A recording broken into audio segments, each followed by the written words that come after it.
Assalamualaikum warahmatullahi wabarakatuh. Bagi anak-anak, ketemu lagi kita pada pembelajaran hari ini, hari Selasa tanggal 23 Februari tahun 2020 tahun 2021 ya. Sebelum kita mulai pelajaran hari ini, kita baca doa sama-sama ya.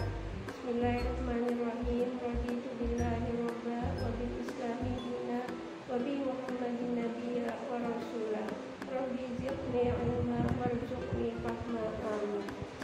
Ya, semoga dengan baca doa tadi maka pembelajaran kita pada hari ini dapat berjalan dengan lancar dan anak-anak sekalian selalu diberi kemudahan dalam menerima pembelajaran. Ya, hari ini hari apa tadi? Ya, hari Selasa tanggal 23 Februari tahun 2021.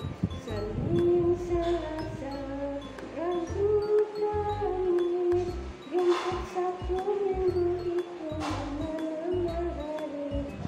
Iya, kalau kau ingin pandai belajarlah membaca, kalau kau ingin pandai belajarlah menulis, kalau kau ingin pandai belajarlah berhitung, kalau kau ingin pandai belajarlah semuanya, kalau kau ingin pandai dan ingin naik kelas, kalau kau ingin pandai belajarlah membaca, menulis, berhitung semuanya. Ya, siapa yang belajar malam tadi?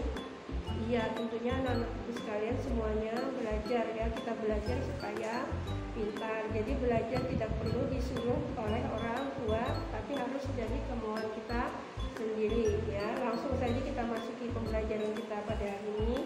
Kita sudah memasuki tema 6, subtema 1 ya. Silakan disiapkan bukunya dulu. Ya, kita lanjutkan pembelajaran kita hari ini ya. Yaitu tema 6 ya, kita masuki tema 6 ya. Tema 6 subtema 1, lingkungan rumahku ya. Muatan bahasa Indonesia KD 3.8 dan 4.8. Mengenal ungkapan petunjuk. Ungkapan petunjuk digunakan untuk memberitahu cara melakukan sesuatu. Berikut ciri-ciri ungkapan petunjuk. 1. Disusun secara urut. 2. Menggunakan kalimat perintah halus. 3. Bahasanya jelas dan mudah dipahami. Ini adalah ciri-ciri dari ungkapan petunjuk. Pertama tadi disusun secara urut, kemudian yang kedua menggunakan kalimat halus, dan yang ketiga adalah bahasa yang jelas dan dapat dipahami. Ya, ini adalah ciri-ciri ungkapan petunjuk. Bacalah percakapan berikut. Bagaimana cara mengelap meja, Bu? Nah, ini ada petunjuknya. Pertama, basahilah lap kain dengan air. Peraslah lap kain tersebut. Semprotkan sedikit cairan pembersih ke meja. Gosokkan lap kain ke meja. Nah, ini adalah petunjuknya ya. Bagaimana cara mengelap meja? Pertama apa? Kita basahi lapnya dulu dengan air. Kemudian kita peras lap yang sudah dibasahi dengan air ini ya. Kemudian disemprotkan sedikit cairan pembersih, lalu digosokkan kain tersebut ke meja. Nah, ini adalah ungkapan petunjuk untuk membersihkan meja ya. Ya, kamu buka halaman selanjutnya,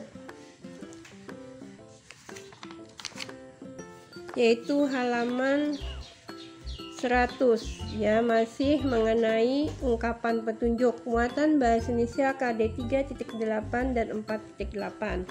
Menyusun ungkapan petunjuk berdasarkan gambar.